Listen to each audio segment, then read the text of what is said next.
Good, good. All right, game week, game prep.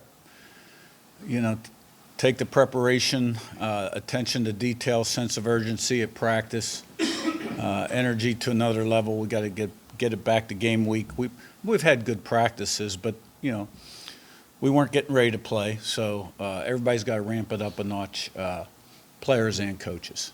So with that, I'll open up to questions. Zach and Liz, I don't know how different it is schematically in terms of the way they run the quarterback, the way they fit the quarterback run element into their offense. But when you're dealing with a team that does want a little bit more of that option sort of look, how helpful is extra time to prep? I know coaches used to talk about like with the triple option. I know that's a little bit extreme, but yeah, it always helps to have a few extra days. How helpful? Well, you know, I think at this point in the season, you've seen about everything, right? And you put the best scheme together based on who you're playing and what they do. And, you know, Notre Dame's an excellent football team. They're extremely well coached. In reference to your point, they run the quarterback quite a bit. And he's an excellent player. I've been watching him for a couple years, studying Duke offense when he was at Duke. And, you know, he's a competitor. And he throws the ball well, and he's got good movement skills, good size. So, you know, when you play Notre Dame offensively, it starts with the run game, and the quarterback's a big part of the run game, not only on the design quarterback runs, but when he drops back and he's in the pocket and escapes the pocket, and his ability to, you know, create plays with his arm and his legs. How's your offense kind of developed a unique identity this year in terms of some of your ones at JMU? You know, what's been different about this year's group? Offensively, you know, different, what you've done different in the league now. Yeah, you're talking about schematically? Yeah. I think every year you tweak, you add some new things. You got to do that to stay ahead of the game. You know, whether you're looking for new pass concepts or RPOs, you know, or want to get better in the red area, which I think we've done this year. Put a lot of time into that in the off season because, you know, 3 field goals to overcome 1 touchdown. So touchdowns are important there. But then you've always got to take into account your personnel and put them in the best positions to be successful and come up with the weekly plan to get that done. So I think there's always tweaks in certain areas or certain game situations. With that red zone work you said you did, is that picking up plays you see, concepts? Like how, when you say you're like... Yeah. Well, as you guys know, I'm a film junkie, right? I mean, in my free time, I'd just as soon be watching tape than be doing anything other than sitting in my recliner. So, you know, that's a couple years of, you know, low red, high red work. Nowadays, you know, you can PFF every touchdown pass from the 1 to the 4, from the 25 to the 5. And then, you know, kind of going through those and seeing what might fit and, you know, pull up something, depending on who you're playing, that scheme-wise might match something. So you're always trying to gain the edge in this business because, you know, all these coaches can coach. All these teams are good, despite, you know, the records. The margin for error is very slim every game. And you've got to always work toward finding the edge. Matt inside. Coach, last week when you talked to us, you said the first week is going to be about juggling, preparing for Notre Dame in the portal. Obviously, you're all just game mode this week. Yeah. But how was that first week? How challenging was it? And if you could change anything about how they've done this calendar, what would you change? Yeah, well, it was challenging. You know, I did get home a lot later than I normally do, and I was still in early, 4:35 a.m. So, because you're dealing with portal evaluation, official visits, and still opponent prep to some degree, and then, you know, you're dealing with your staff and your players' retention as well. So, I'm glad that week is behind us, and, you know, the message this morning to the coaches was, okay, guys, no phones in the meeting rooms. If you got your phone, take it to your office. And surprisingly, every guy got up except one. So that was revealing.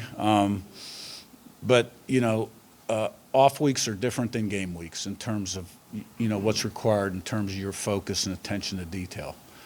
And in terms of the recruiting calendar, I don't know that there's any easy answers to that. When you look at it from a player's perspective, everybody starts school in January, so guys that are switching schools need to have the opportunity to visit prospective schools in December, but yet seasons end at the end of November, championship games the first week of December, and there's always going to be bowl games, and now there's the expanded playoff. So I don't really know the answer to that. I don't think it's a simple situation, and if it was, it would be remedied by now. Todd, on your left, and Pete. Curt, anything unique about Notre Dame's defensive front compared to some of the better defensive fronts that you've seen, especially over the last month or so? Anything that's Yeah. Well, they're good. They're good. Their defense is good, and Al Golden does a great job of coordinating their defense. And they're high pressure blitz outfit, quite a bit of man coverage, and then they got the zone mixers and fire zones to keep you off balance a little bit. But they get 11 guys doing their job pretty consistently. They play fast. They're physical. They're good tacklers. And they get a lot of hats to the ball, and they adjust well during the course of the game. They haven't given up many points because, they got good coaches and they got good players. And up front, they're quick, a lot of movement. But when you take into account then the blitzes, right, and there's a lot of moving pieces. And they play coverage extremely well. They do a great job in man coverage. So they're a really good defense, and that's why they've won a lot of games. Pete, up top on your left, and ready. Curt, up here. I know you brought in West and Kamara to make an impact, and they certainly have. What has made them stand out? Good prospects. Mikhail's a real smart player. He's explosive, dynamic, quick. He's a good technician. C.J. West, for a big guy, moves extremely well, has really good get-off. I think it all starts with Derek Owings and our strength and conditioning program. He does a great job of taking body fat off these guys and adding lean muscle mass, and they'll gain weight, but it's good weight, and still making them more flexible and quicker, faster, explosive. Then I got to give our defensive coaches a lot of credit. I think Coach Haynes does a great job as a coordinator of finding ways to create disruption up front and stop the run and pressure the quarterback. And Coach Kuntz, Pat Kuntz, and Buda Williams do a tremendous job as well. We have two defensive line coaches. Pat coaches the inside guys, and Buda has the outside guys. So, it's a team effort, and these are guys that really want to be good, so they commit and they work hard every day to improve, and you see the end result. Ravi, and then we'll go to Zoom. Yeah, Coach, when you look at what Torres has done, I think he's the top-rated guy, quarterbacks in the playoffs for Pro Football Focus. He's number 1, number 2, number 3 in the country in a whole bunch of categories. What's made him so good and so consistent throughout the whole year? Well, a lot of things go into that. First of all, he had a body of work before he came here, and he's played a lot of football. So, you learn by doing. And he's gotten a lot of reps at playing quarterback, a lot of successful reps. And, coming to a new school is an adjustment schematically. Some of the concepts may be similar, but the language is different, and obviously a new way of doing things, new players and what have you. And a lot of new portal guys at receiver. And so, but, I think it all starts with protection. We've done a pretty good job of protecting him most of the time. We have certainly had our hiccups during a couple games. And we've got a group of receivers that have really good ball skills and can make contested catches, and our backs are good out of the backfield as well. And I think, schematically, a lot of our pass plays, they have answers versus man zone, 1 high, 2 high, and he's a quick thinker, and he processes quickly, and he's extremely accurate, and he's good in the pocket. He doesn't panic, and he's a really good quarterback, and he has certainly taken his game to another level There's no doubt about that. You know, he was a player of the year in the MAC in 22, but suffered an injury at the end of the season. So he really could not benefit from sort of the off-season strength and conditioning program going into his senior year. He still had a good year. You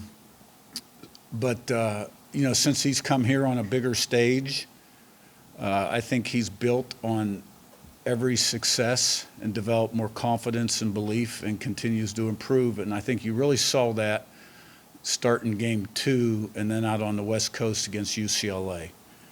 And then, you know, when you can involve 10, 12 different guys in terms of touches between running backs, tight ends, and receivers, you know, that's a great thing to have multiple guys that can separate, get open, and make plays.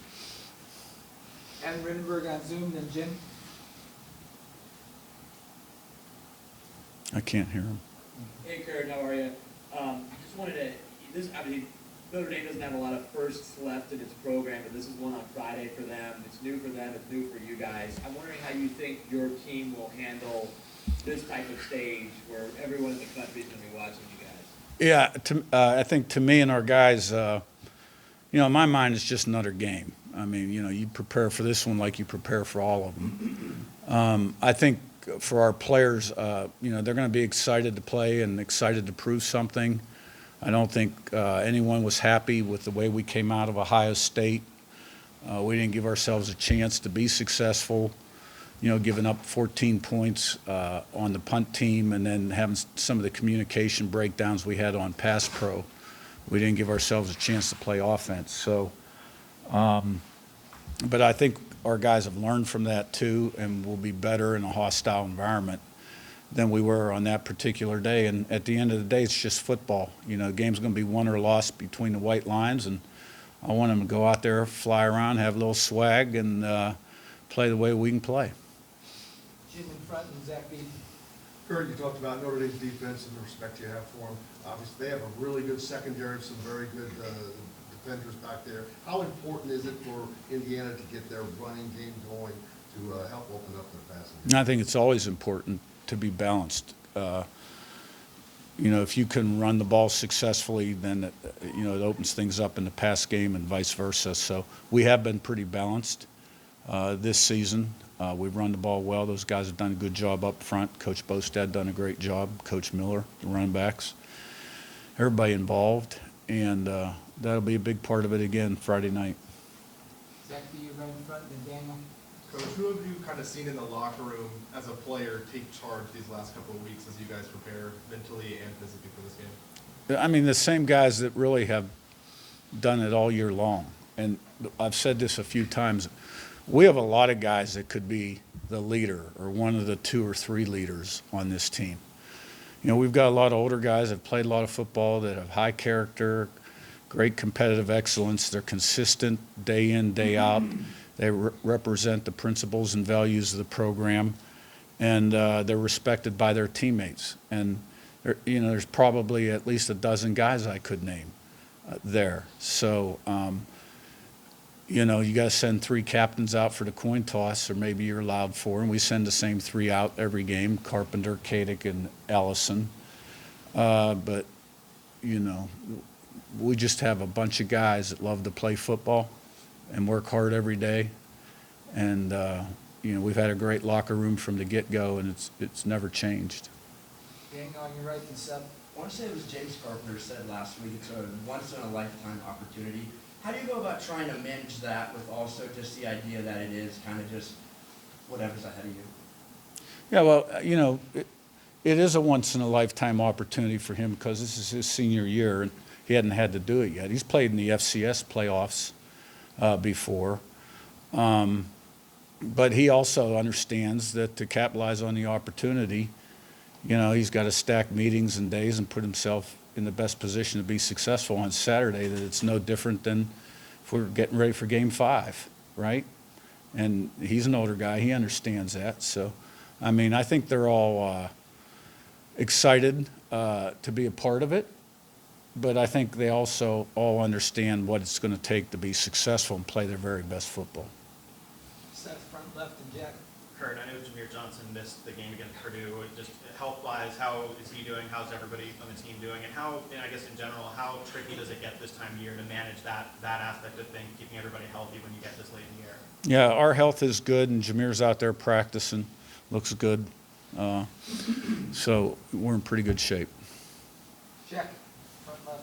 Yeah, Curt, you called yourself a film junkie. I guess with the extended break that you have between Purdue and Notre Dame, does that allow you to watch? I mean, I guess how much of Notre Dame did you go in? Is that deeper than normal? You key on anything specific? No. I mean, we've been watching Notre Dame from the get-go. But, I also like the sense of urgency during game week in terms of preparation, where you're more detailed and focused and putting that plan together. So, we put a few core things in that we've been practicing forever that fit the Notre Dame game, and we'll get a little bit more specific this week. Joe, back right, then Zion.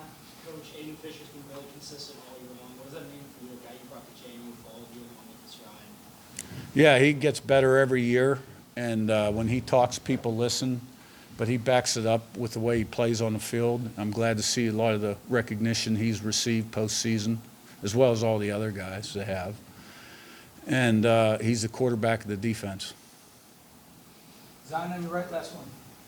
Curt, when you look at this Notre Dame team, they're one of the best at turning teams over. Yeah. Defense, just how important do you feel like it will be for you guys to protect the ball and not put it into danger on Friday? Critical. I think we're plus 15 in turnover ratio. They're plus 16. And they've forced 25 fumbles on the season. That's a high number.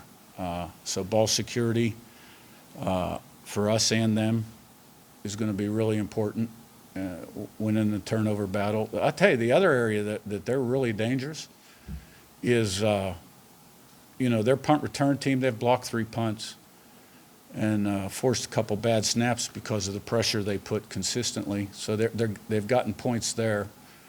And then, when they punt, they faked 3 punts, which those kind of plays can be game changers in a game.